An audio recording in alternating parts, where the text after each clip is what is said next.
বন্ধুরা, একঘেয়ে আটা ময়দা সুজির জলখাবার ছেড়ে সকালের জলখাবারে হেলদি টেস্টি এই টিফিন বানিয়ে নিন। খুব সহজে ঝটপট তৈরি করা যাবে, খেতে অসাধারণ লাগে। সাথে দু রকমের হেলদি ও ভীষণ টেস্টি চাটনি তৈরি করে দেখাবো। চাটনির সাথে খেতে দারুণ লাগবে, আর অন্য কিছু বানানোর প্রয়োজনই হবে না। এই প্রচণ্ড গরমে একদম পারফেক্ট রেসিপি। সাদা ধবধবে আর ভীষণ নরম, বাড়ির প্রত্যেকেই খেতে পারবে। আলাদা করে কারোর জন্য কোনো কিছুই বানানোর প্রয়োজন হবে না। দেখে বুঝতেই পারছেন কতটা পাতলা নরম তৈরি হয়েছে টিফিনগুলো। সম্পূর্ণ ভিডিও দেখতে থাকুন। রেসিপি ভালো লাগলে লাইক, শেয়ার, কমেন্ট ও সাবস্ক্রাইব করে পাশে থাকবেন। দেখে নেওয়া যাক আজকের রেসিপি। নমস্কার বন্ধুরা, আমি পাপড়ি পদ্মাবতী ফুড ক্রিয়েশনে আপনাদের সবাইকে স্বাগত। টিফিন তৈরি করার জন্য দেখুন আমি এখানে নিয়েছি চাল। এই চাল আগে ভালো করে ধুয়ে আমি হালকা গরম জলে ভিজিয়ে রেখেছিলাম। আর যেহেতু আমি এখানে আতপ চাল ব্যবহার করেছি, আতপ চাল খুব কম সময়ের মধ্যে কিন্তু নরম হয়ে যায়। আমি এটা 3 ঘন্টা মতো এটা ভিজিয়ে রেখেছিলাম, তাতেই নরম হয়ে গেছে। তবে আপনারা নর্মাল যে ভাতের চালটা হয় সেই চাল দিয়েও কিন্তু করতে পারেন। সেই চাল দিয়ে করলে একটু ভিজিয়ে রাখতে সময়টা বেশি লাগবে, 5 থেকে 6 ঘন্টা মতো লেগে যাবে। কিন্তু আতপ চাল দিয়ে করলে সময়টা কম লাগবে। আমি আতপ চালে তৈরি করলাম, আপনারা কিন্তু অবশ্যই ভাতের চালেও করতে পারেন, কোনো অসুবিধা নেই। এরপর চালটা দেখুন আমি ভিজিয়ে রেখেছিলাম, নরম হয়ে যাওয়ার পরে এটা আমি মিক্সিতে দিয়ে দেখুন অল্প একটু জল দিয়ে পেস্ট বানিয়ে নিলাম। আর এই পেস্ট খুব ফাইন করে করতে হবে, যাতে কোনো রকমের ভেতরে দানা দানা ভাব না থেকে যায়। চালের যে ছোটো ছোটো টুকরো হয় সেগুলো যেন না থাকে। আমি দেখুন যেহেতু মিক্সিটা ছোটো, আমি আগে খানিকটা তৈরি করে নিয়েছিলাম, আর পরে বাদবাকিটুকু দেখুন রেডি করে নিলাম। চালের মিশ্রণটা একদম রেডি হয়ে গেছে। এরপর আমি এখানে দিয়ে দিচ্ছি স্বাদ মতো নুন, আর মিক্সি জারটা ধুয়ে জলটাও দেখুন আমি দিয়ে দিলাম। এরপরে ভালো করে মিশিয়ে নেব। আর আজকের এই টিফিনটা তৈরি করার জন্য মিশ্রণটা পাতলা করে রেডি করতে হবে। তবে ব্যাটারের ঘনত্ব আমি আপনাদেরকে পরে দেখিয়ে দেবো যে কীরকম ধরনের ব্যাটার এখানে রেডি করতে হবে। আমি এখন এই মিশ্রণটা একটু চাপা দিয়ে সাইডে রেখে দিচ্ছি। ততক্ষণে টিফিনটা খাওয়ার জন্য চাটনিগুলোকে রেডি করে নেব। তার জন্য গ্যাস জ্বালিয়ে একটা কড়াই বসিয়ে দিয়েছি, আর অল্প একটু সাদা তেল, দেখুন 1 চামচ মতো সাদা তেল আমি এখানে দিয়ে দিলাম। তেলটা গরম হয়ে যাওয়ার পরে আমি এখানে দিয়ে দিচ্ছি কয়েক টুকরো আদা আর কয়েক কোয়া রসুন।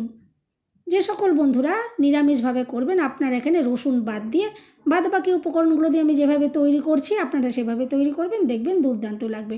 এরপর এখানে দেখুন টমেটোর কুচি, আর আমি 3টে কাঁচা লঙ্কা ইউজ করেছি। আর আপনারা চাইলে কিন্তু শুকনো লঙ্কা দিয়েও করতে পারেন, তবে আমি হেলদিভাবে যেহেতু করছি আমি এখানে কাঁচা লঙ্কাই ব্যবহার করলাম।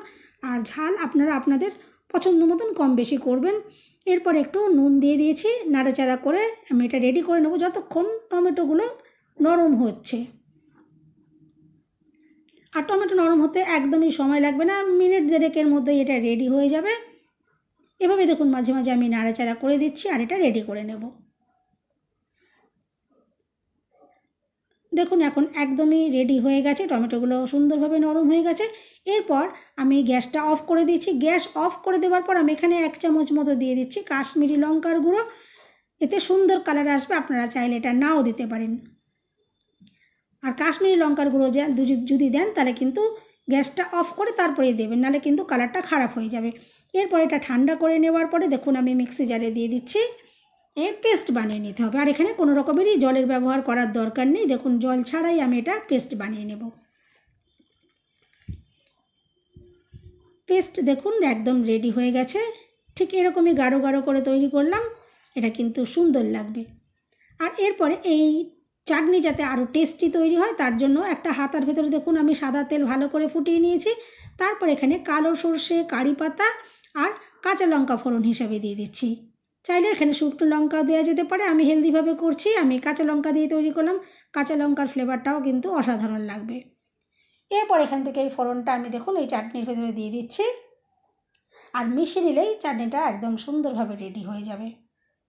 আর যেহেতু কারি পাতা দিয়েছি, কারি পাতার ফ্লেভারটা অসাধারণ লাগবে, চাটনির মধ্যে সুন্দর একটা ফ্লেভার আসবে, খেতে দুর্দান্ত লাগবে। টিফিনগুলো খাওয়ার জন্য কোনো রকমের তরকারির প্রয়োজন পড়বে না। এরপরে এই চাটনিটা রেডি হয়ে যাওয়ার পর দেখুন আমি আরেকটা চাটনি তৈরি করছি। এটা দইয়ের চাটনি। দইয়ের চাটনি একদম ইনস্ট্যান্ট বানাতে পারবেন, কোনো খাটুনি ছাড়াই। দেখুন দই নিয়েছি এখানে, টক দই, একদম ফ্রেশ টক দই নিয়েছি।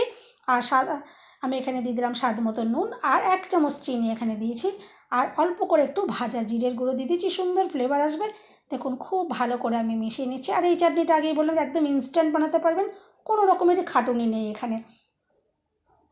আর এরপরে দেখুন ভালো করে মিশিয়ে নেওয়ার পরে আমি যেই ফোড়নটা রেডি করেছিলাম টমেটো চাটনির জন্য, সেই ফোড়নটা এখন এর ওপর দিয়ে দেবো। একদম অসাধারণ ফ্লেভার এসে যাবে। দেখুন একদম ইনস্ট্যান্ট দইয়ের চাটনি রেডি হয়ে গেল।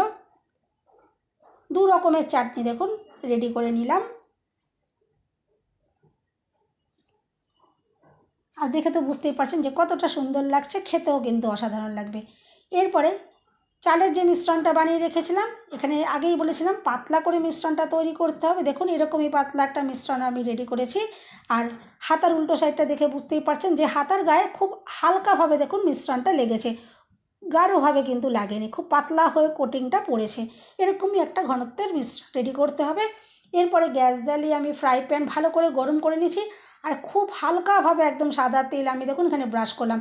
ফ্রাই প্যানের গায়ে যেন বেশি তেল না লেগে থাকে, একদম হালকাভাবে তেলটা আমি দিয়েছি। কারণ বেশি যদি তেল থাকে তাহলে কিন্তু এই মিশ্রণটা এভাবে দিয়ে ঘুরিয়ে এই রুটিটা তৈরি করা যাবে না। দেখুন কত সুন্দরভাবে আমি ঘুরিয়েছি আর কত পাতলা হয়ে দেখুন রুটিটা পড়েছে। আর এটা যখন ওপর সাইডটা ড্রাই হয়ে এসছে তখন আমি এখানে দেখুন এই সাদা তেল একটু ব্রাশ করে দিচ্ছি, এতে বেশ রুটিটা সফট থাকবে, ড্রাই হয়ে যাবে না। দেখুন আমি এটা বুলিয়ে দিলাম। আর হয়ে যাওয়ার পর দেখুন সুন্দরভাবে এটা গা থেকে এমনিতেই ছেড়ে যাবে, কোনো রকমের অসুবিধা হবে না, প্যানের গায়ে আটকেও যাবে না। দেখুন রুটিটা তৈরি হয়ে গেছে, আমি তুলে রেখেছি। আর এই রুটিগুলো যেহেতু অনেকটাই পাতলা, সেই জন্য 1 পিঠ ভেজে নিলেই হবে, 2 পিঠ ভাজার কোনো রকম প্রয়োজন পড়বে না। তবে আপনারা কেউ যদি চান তাহলে কিন্তু 2 পিঠ ভেজেও নিতে পারেন, অসুবিধে নেই। এরপর দেখুন আমি আরেকটাও রুটি দেখিয়ে দিচ্ছি। সাদা তেল দেখুন আবারও একটু ব্রাশ করে দিয়েছি আর আবারও দেখুন মিশ্রণটা দিয়ে দিলাম, এরকমভাবে ঘুরিয়ে নিলাম। আর মাঝে যদি জায়গা একটু ফাঁক থেকে যায় সেখানে দেখুন একটু মিশ্রণটা দিয়ে দিলেই হয়ে যাবে। আর এই রুটি তৈরি করতে একদমই সময় লাগবে না, মিনিট খানেকের আগেই এই রুটিটা তৈরি হয়ে যাবে। অনেকটাই পাতলা, সেই জন্য তৈরি হতে কিন্তু একদমই সময় লাগবে না। আর যেহেতু দেখতে এটা সাদা লাগছে, আপনারা হয়তো ভাববেন যে কাঁচা থাকতে পারে, এটা কিন্তু কোনো রকমভাবেই কাঁচা থাকবে না। এটা যেহেতু চালের তৈরি তাই এরকম সাদা দেখতে লাগবে। সাদা যেহেতু দেখতে লাগছে, দেখতে কিন্তু অসাধারণ লাগবে, আর কাঁচা কিন্তু থাকবে না। এরপর দেখুন আমি আরেকটাও দিয়ে দিয়েছি। আর ওপরটা ড্রাই হয়ে যাওয়ার পর আমি এখানে সাদা তেল একটু ব্রাশ করে দিলাম। আপনারা চাইলে কিন্তু এই ব্যাটারটা যে তৈরি করেছি মিশ্রণটা, সেখানেও কিন্তু 1 চামচ তেল দিয়েও মিশিয়ে নিতে পারেন, তাহলেও কিন্তু এই যে রুটিটা তৈরি হবে নরম তৈরি হবে। চাইলে কিন্তু এখানে 1 চামচ তেল আপনারা দিতেই পারেন। এরপর দেখুন রুটিটা সুন্দরভাবে হয়ে যাওয়ার সাথে সাথে গা থেকে দেখবেন আস্তে আস্তে সুন্দরভাবে দেখুন ছেড়ে যাচ্ছে।